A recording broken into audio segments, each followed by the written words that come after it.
falls to me now to introduce somebody who I'm sure I don't need to introduce to you, really. So I'm going to fall back, in view of this, on anecdote.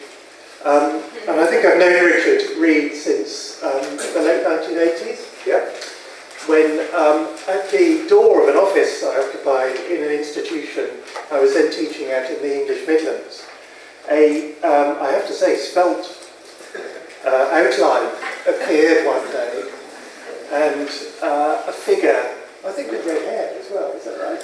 We won't go into that. Yeah. A figure appeared and said, "Hello, my name's Richard Reed. I've come back to visit England to see my mum. Would you like a lecture?" And we did want to lecture, particularly after talking to Richard for about 5 minutes and beginning to see how very interesting he was. And since then, I've had the opportunity to talk to Richard and correspond with him, and now and again to see him, particularly when he's been in England more recently on a series of fellowships at Cambridge and the University of Durham and elsewhere, and to talk to him about the huge variety of art historical things and other things that he's interested in and is so informative and fascinating about. He's a scholar of Adrian Stokes, important mid-20th century art critic and theorist in Britain, but of many other things as well. His range is quite exceptional. And I think that's about the best introduction I can manage to Richard. Yeah. History, Perception and Ecology, the Heritage of Molyneux's Question in New World Landscape Paintings. Richard. This paper continues David's theme of European precedent, but through the optic of theories of perception, which necessarily makes it at times a bit of a knotty disquisition.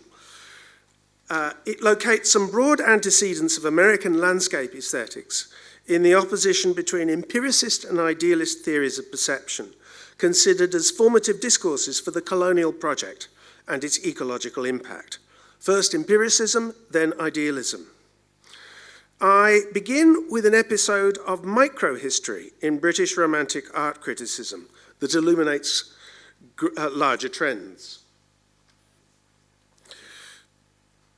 In his review of Wilson's landscape at the British Institution of July 1814, the Romantic art critic William Hazlitt awarded the prize to Apollo and the Seasons, one of Wilson's Italian landscapes in the manner of Claude.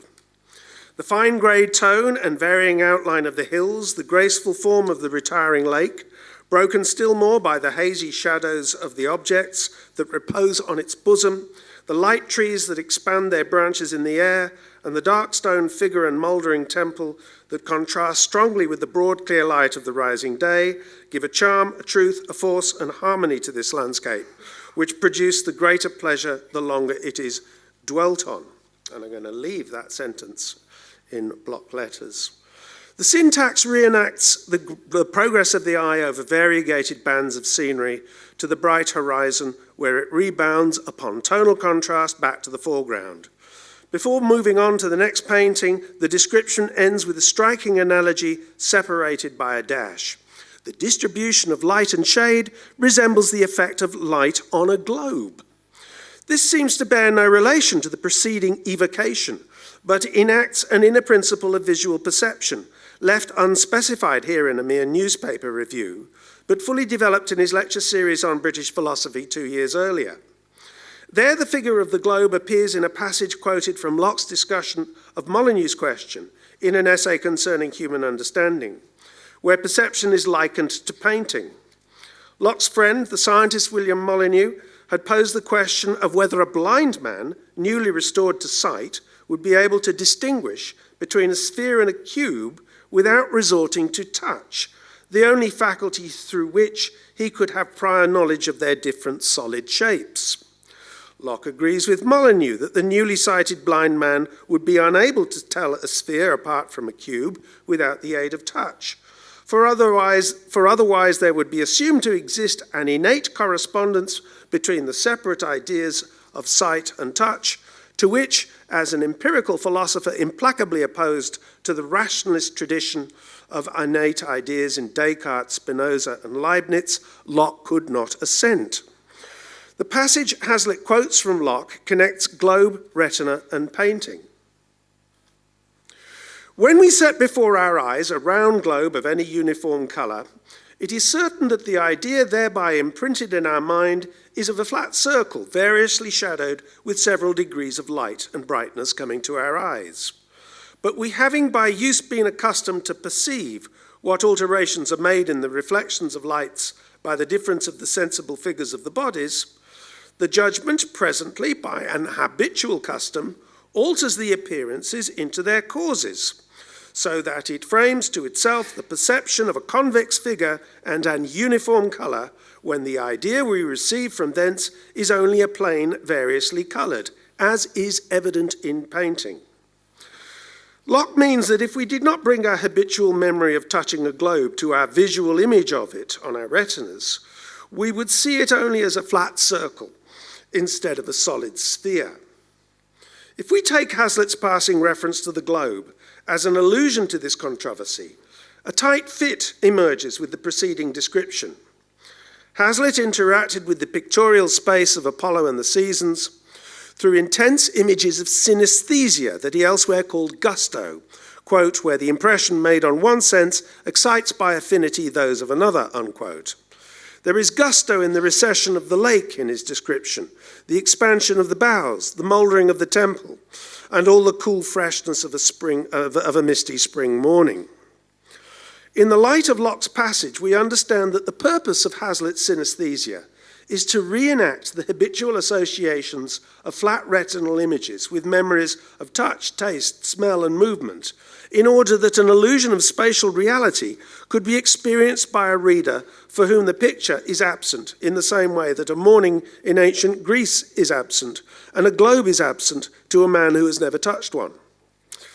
In apprehending the landscape through painting, Hazlitt shared with the philosophers of the previous century the erroneous assumption of Renaissance perspective science that the window of the picture plane is isomorphic with our retinal image of it, or as James J. Gibson put it in the 20th century, the classical assumption that two-dimensional vision is immediate, primitive, or sensory, while three-dimensional vision is secondary, derived, or perceptual.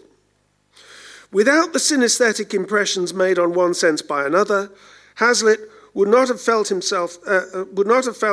he could interpret Wilson's paintings as a convincing spatial illusion.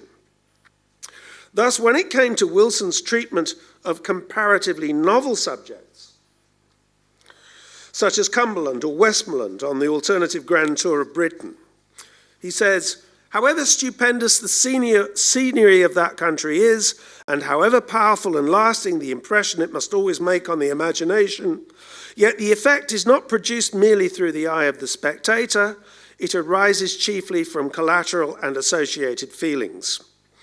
Unless, that is, a scene is sufficiently time-honoured by resemblance to Claude or other old masters, the spectator will not be in possession of enough associations to project an illusion of solidity onto the flat canvas.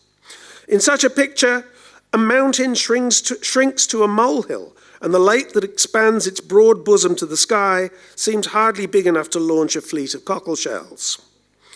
For William Gilpin, the theorist of the picturesque, too, the picturesque eye is attracted to nature's most usual forms. The Giant's Causeway in Ireland may strike it as a novelty, but the Lake of Killarney attracts its attention. For just as Locke asserted that general ideas are composed of individual sensations, so Gilpin, following Sir Joshua Reynolds, decreed that general forms are composed of individual observations. Having gained by a minute examination of incidents a complete idea of an object, our next amusement arises from enlarging and correcting our general stock of ideas. That stock of ideas is Lockean. Here we begin to see how British theories of aesthetic perception apply to colonial landscape painting. For what is the colonial painter to do when, as Thomas Cole remarked of America, all nature here is new to art? There will be a want of associations, necessary not only for lifting the low genre of landscape to the higher level of history painting, but also for rendering it intelligible at all. In broad terms, empiricism was the guiding philosophy of the colonial project. For what better doctrine was there for grasping the reality and ascertaining the physical reality of alien territories in order to control them? As Bruno Latour has argued, by the lifting of particulars out of one context and placing them in another, cartographical flattenings taught imperialists how to be familiar with things, people, and events which are distant, and so reverse the balance of forces between those who master and those who are mastered. As Bernard Smith maintained, the role of perceptual theory in this process is to enact European imperial vision, understood as the naturalistic representation of nature, through the technosciences of cartography, geography, astronomy, and as Chris Pearce will show in relation to Western Australian survey mapping, mathematics, hydrology, and geology. But if these technologies supplied expeditionary imperialists with familiarity in advance of their subjects, then New World painting required cultural history to supply that want of associations.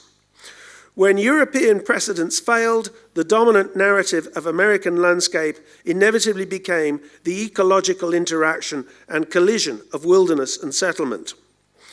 Angela Miller has argued that Thomas Cole's sustained necessary associations between scenery and mind through a form of sensationalism traceable to John Locke, in which the mind and imagination were seen as imprinted with the sensory data of particular environments. In any number of the earlier works in this exhibition, the implications of Molyneux's questions are writ large in optical probings that reenact the histories of interaction between culture and nature. Thus, the allegory of indigenous extinction unfolds like Fenimore Cooper's text across the foreground of Cole's The Last of the Mohicans, 1826. From left to bottom right, whence a zigzag trajectory draws the eye through tonally alternating bands of landscape to a brightly lit settlement emerging from dark wilderness. Here Cole's customary lament about the ravages of the axe is reversed by the contradictory argument of his 1836 essay on American scenery. American associations are not so much of the past as of the present and the future. For in the bright hopes of that distant settlement, the imaginary history of a novel set in 1857 is projected into a place where the mind's eye may see far into futurity. From a euphemistic literary history of eugenic cleansing, the eye ricochets into future presentiments of manifest destiny.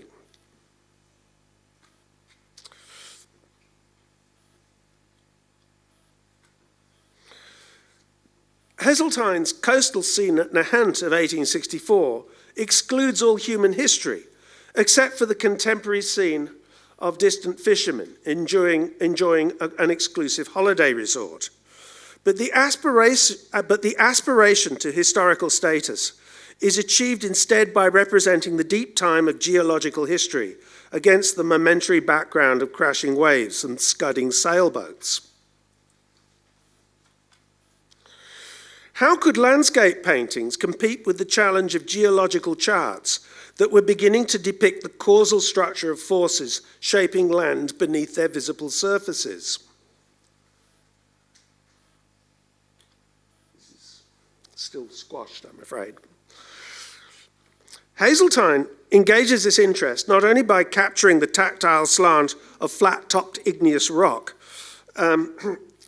sloping into the sea, but by the pale sedimentary layer that rises from bottom left in a diagonal line over rocks broken into slightly tilted intracompositional frames, duplicating the picture frame itself. I am speaking of that line there. This diagonal evokes a monumental sense of invisible force, devolving from our realization that this pale sedimentary layer would originally have been deposited horizontally. What vast powers of fire and ice, the painting asks, beneath the surface and beyond the frame, would have set these imponderably heavy slabs upon their sides, when the intersecting diagonals within the composition interpolate and stabilize the spectator's view of this temperate scene. We are invited to reenact in our minds the story of these rocks' formation. Optical stability is challenged by the inferred knowledge of kinetic rotation that may also attribute a differential knowledge to our human surrogates supplying scale in the middle distance, the fishermen. Does our presumption of their carefree ignorance strengthen our pride in scientific curiosity, informed in Hazeltine's case by the geological theories of Louis Agassiz, who not only had a cottage in Nahant, but in the very year that this painting was made, delivered lectures at the hotel in Nahant. He was someone who was capable of drawing crowds of 5,000 at Harvard University, where he probably trained Hazeltine. Turning to the idealist thread of my discussion, Hazlitt was aware that Molyneux's question had been developed as the central point of Bishop Berkeley's new theory of vision of 1709, a work that gained almost universal acceptance. But in seeming to endorse Locke's answer to Molyneux's question, Berkeley was misunderstood.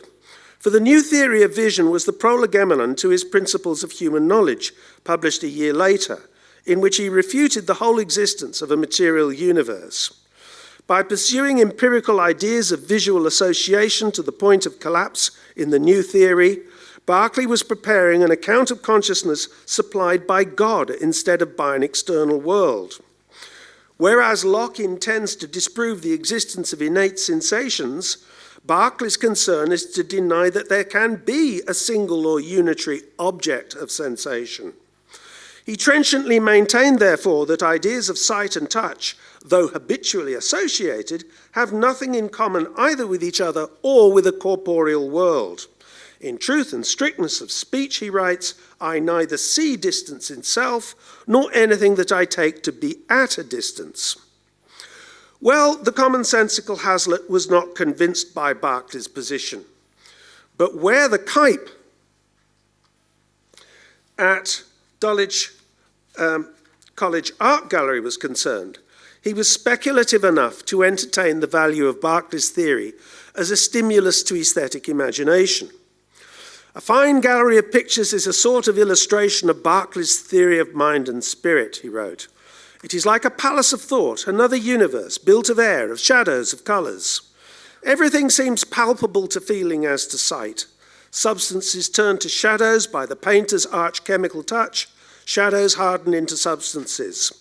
We discover distance in a glazed surface. A province is contained in a foot of canvas. Look at the Kuyp next door. It is woven of ethereal hues. A soft mist is on it, a veil of subtle air. The tender green of the valleys beyond the gleaming lake, the purple light of the hills, have an effect like the down on an unripe nectarine. You may lay your finger on the canvas, but miles of dewy vapour and sunshine are between you and the object you survey. Hazlitt's nectarine serves an opposite purpose to the analogy with the globe for Wilson's painting.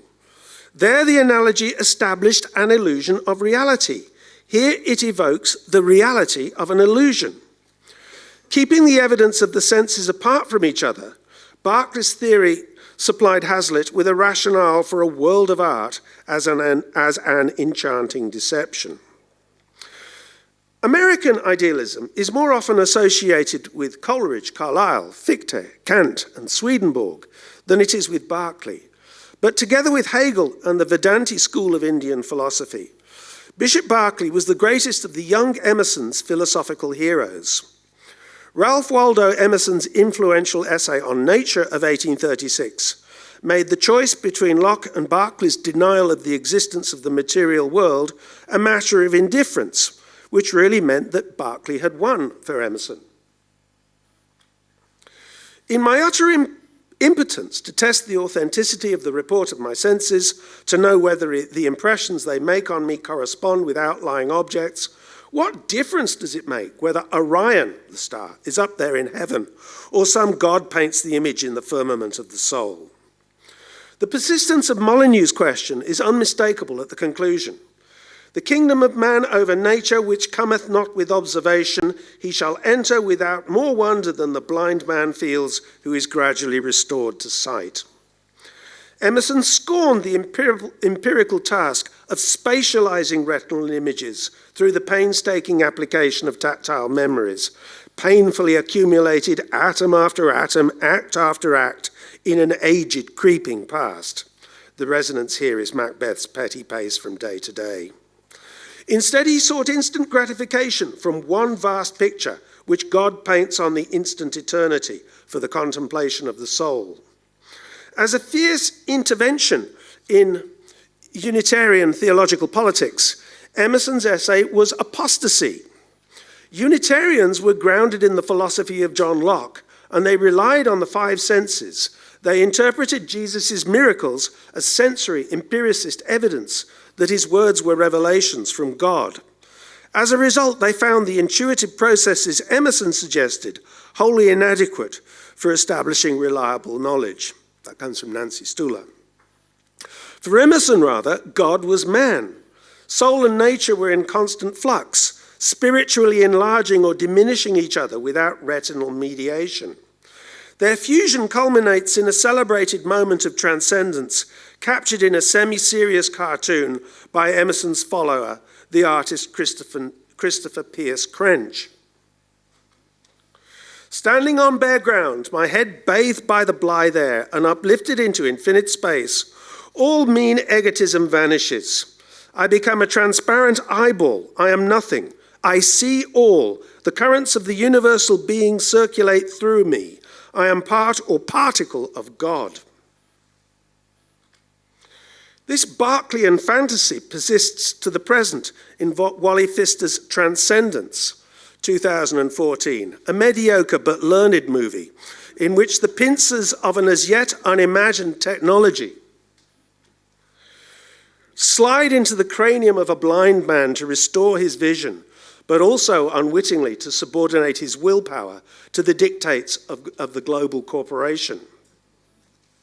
Where 19th century art is concerned, I do not see why idealist theories of all-seeing perception, uplifting mankind into infinite space, should not have served imperialist agendas as effectively as empiricism had done. What but idealism anchors the all-seeing eye of Frederick Church's The Andes of Ecuador? Had not Emerson spiritualized technological progress itself in his essay on the poet? Readers of poetry see the factory village and the railway and fancy that the poetry of the landscape is broken up by these, but the poet sees them fall within the great order. Nature adopts them very fast into her vital circles, and the gliding train of cars she loves like her own.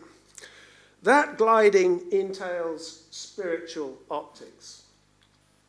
Bit of a cheap point, this. Theories of perception were themselves a technology for mapping visual experience back into the body.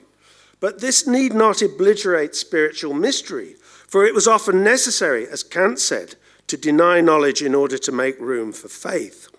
Descartes did the same in ensuring a place for the soul in the mechanics of perception.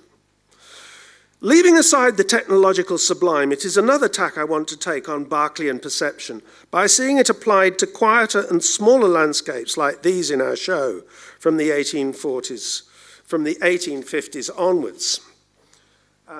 John Frederick Kensett, 1857. Just flashing through these. Fitzhenry Lane, 1864. Sorry, this is squashed. Sanford Robinson Gifford, 1866. Martin Johnson Head, circa 1871. What distinguishes some of these paintings, particularly the Kensett,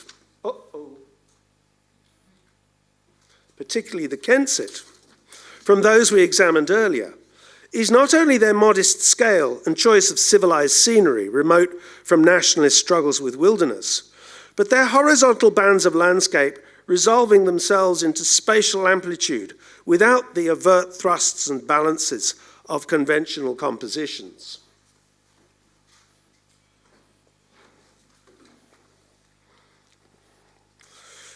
True, in this Kensit, a farmer and a line of children trailing a wayward dog head towards cattle, floating in the middle distance. Their halting momentum applies a gentle lever that prizes resistant bands of landscape into spatial illusion.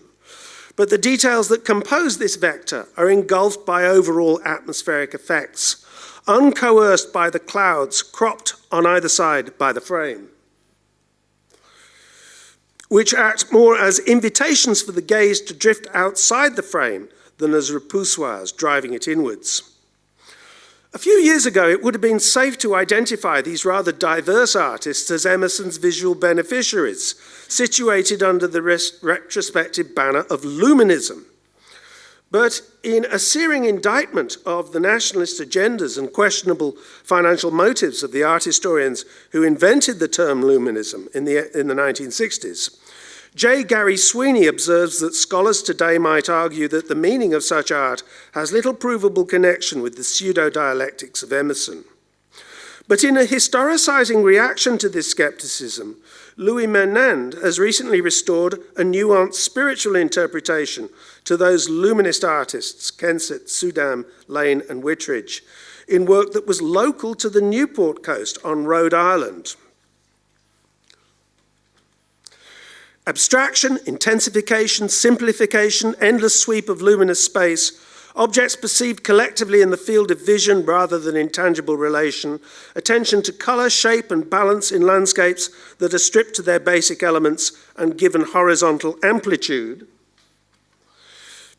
are terms used by Menand to insist on the legacy of Berkeley in the Newport Luminists' freedom from compositions that under narrative pressure forced the eye into landscape depth.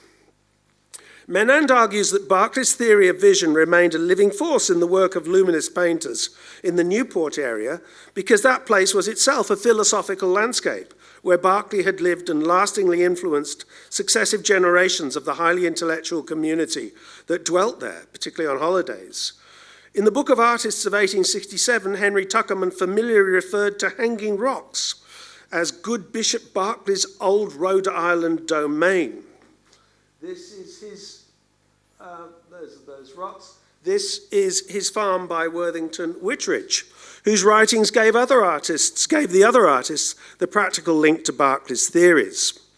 While waiting in Newport for funds that never arrived from the English Parliament to found a colony in Bermuda, Berkeley wrote Alciphron between 1729 and 1731. The book trenchantly revised his new theory of vision in order to refute minute philosophers, or in other words, free-thinking atheists.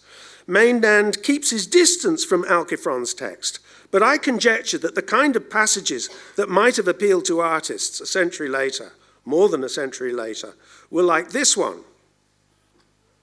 Upon the whole, it seems the proper objects of sight are light and colours, with their several shades and degrees, all which, being infinitely diversified and combined, form a language wonderfully adapted to suggest and exhibit to use the distances, figures, situations, dimensions, and various qualities of tangible objects, not by similitude, nor yet by inference of necessary connection, but by the arbitrary imposition of providence, just as words suggest the things signified by them. Berkeley conceived of vision as a language because it would then announce God's existence to men in the same interesting and peculiar manner that speech announces men's existence to each other.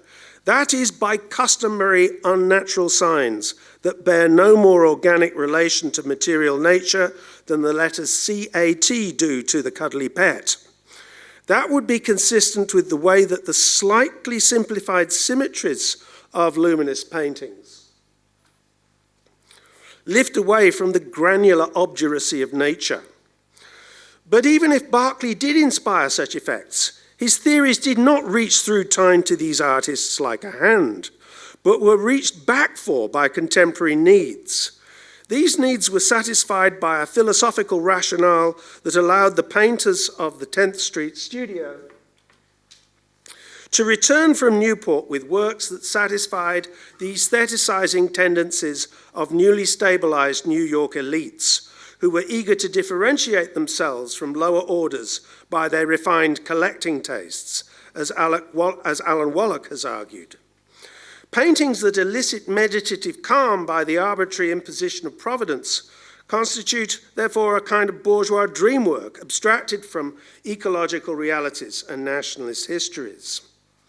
In this paper, I have tried to suggest that Molyneux's question was not merely a formative element in colonial landscape aesthetics, but also itself the product of colonial imagining, a perceptual conundrum that, in questioning the boundary between what is seen and what is remembered, helped transport minds to different places, including places of the mind designed for aesthetic dreaming, where ethnic and ecological conflicts were safely out of the picture.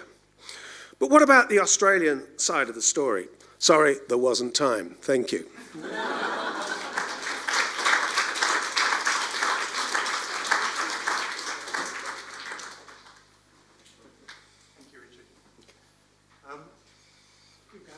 A few minutes, I think, for some conversation around what Richard has proposed, which is partly a division, isn't it, between ways in which one might imagine the connection of art to the world that it describes.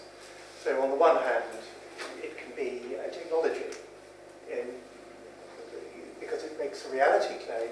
It can hope to actually define the world as it describes it, and that's the case in Lockean empiricism.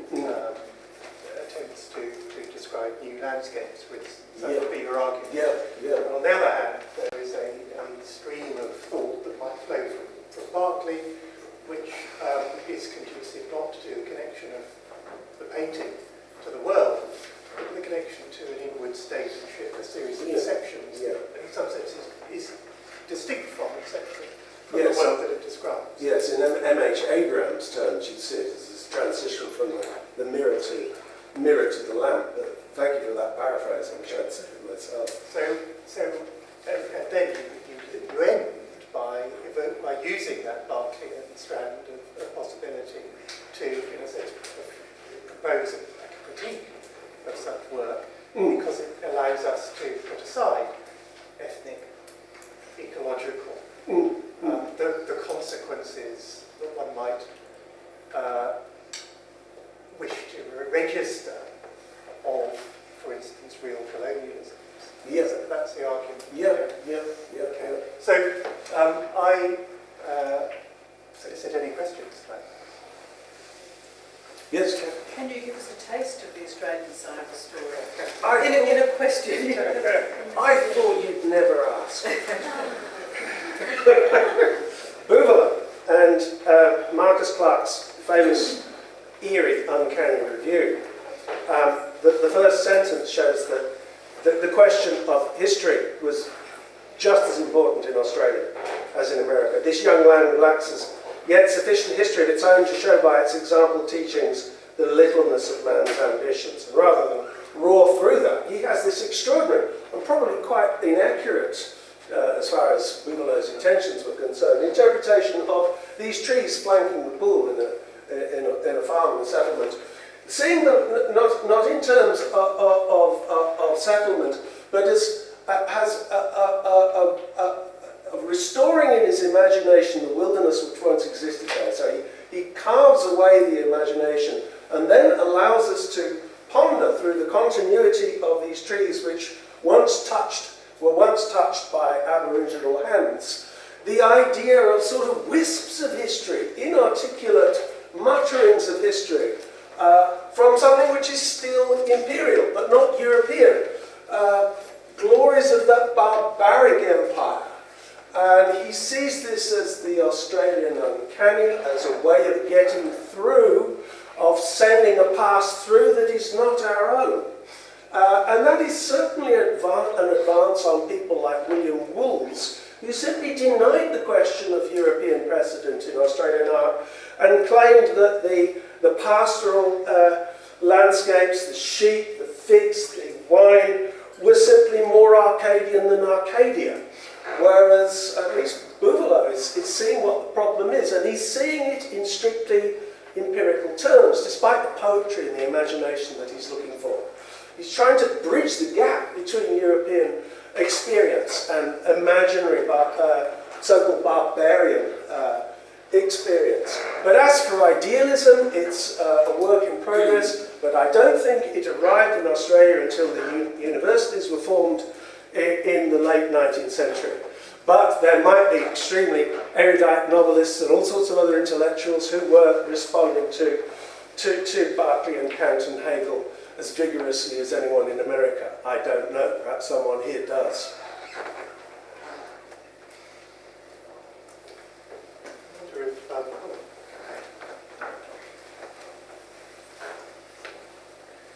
Thank you. I appreciate the availability of symposia like this associated with exhibitions that can be guided and commented on. When we had St. Petersburg 1900, I asked what matters more, the spirit of time or the spirit of place? And maybe you want to give your answer to this. But is it fair to take from the presentations something which I'm convinced of, which is it is easier to accept what you can expect, and that sort of filters through? Yes. Thank you. That's a lovely question. As far as the experience of time and the experience of of time and place, well, Locke was a localist, and he believed that you needed time to spatialize, to become familiar, to understand, to recognize a place. Now, of course, by the time that all the apparatus of culture arrived in new worlds, these were not being visited for the first time. People had lives here. You find people like Asher Durand saying that you should take a picture and imagine your own childhood. Of course, these childhoods were existent in European cultures. But one would perhaps have expected that the uses of Berkeley's idealism was a short-circuiting, if you like, of that need for time and locality, because you get a kind of instant understanding of the world, and most particularly perhaps the world of undifferentiated, non-local expanses. If God if you're wired up to God as if to a television set, so that God is telling you what's there, you don't need to study it in some way. And yet the uses of Berkeley in works of art, one would have to go into the works of a follower like Crench to work this out in detail. But as far as the Newport Luminists, if I can call them that, are concerned, it did seem to offer, yes, a division from the spirit of time and place in favour of the hint, at least, of another world. It might overlap with this world, but was essentially a world for fantasy and imagining that doesn't depend on detail, doesn't really depend on having lived in the place before. Though these paintings, the Luminist paintings, would certainly have been of places familiar to many of the spectators that looked at them. I'm not at all sure that answers your question, but thank you for raising it. We've got time for one more. Rachel, oh, sorry.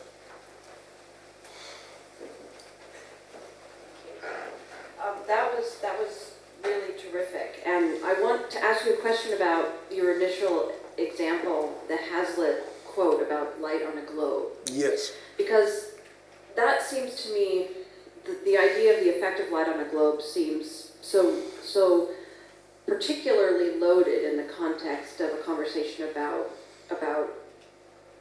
landscape practice within colonial endeavors, yes. Right? Because yes. for Molyneux and Locke, the globe was a sphere. Yes. But the globe is also the globe, and yes. and it, you know, in the sense that it's a three-dimensional act of cartography. Right? Yes. So, yeah. and I'm wondering if that if you can say something about that, about how that metaphor extends particularly into this conversation about the colonial context, and also how it might be globe as globe, not just sphere, not simply sphere, and not Berkeley's version of sensation as language. I mean, how it might be an interesting middle term particular to the images about which we're speaking today. Well, I was very daunted by the prospect of getting a question from you because I happen to know that you know much more about theories of perception than I do. But as it happens, you've gratefully asked a question that I have some chance of answering, because I stripped out a whole passage from the Hazlitt quotation of his essay on going on a journey, where he talks about the difference between experience and knowledge in thinking of a place like China. And he says, if you haven't been to China, if you haven't experienced it, then knowledge shrinks like an inch of plasterboard on a globe. And I do think that there is a possible alternative interpretation of that very strange excrescence in the Hazlitt passage, that instead of a kind of inward microscopic insight into the intimate workings of visual perception, that it's a way, at one and the same time, of achieving a macrocosmic vision of the Richard Wilson Arcadian landscape amounting to a globe, occluding all other reality in favour of the part standing for the whole.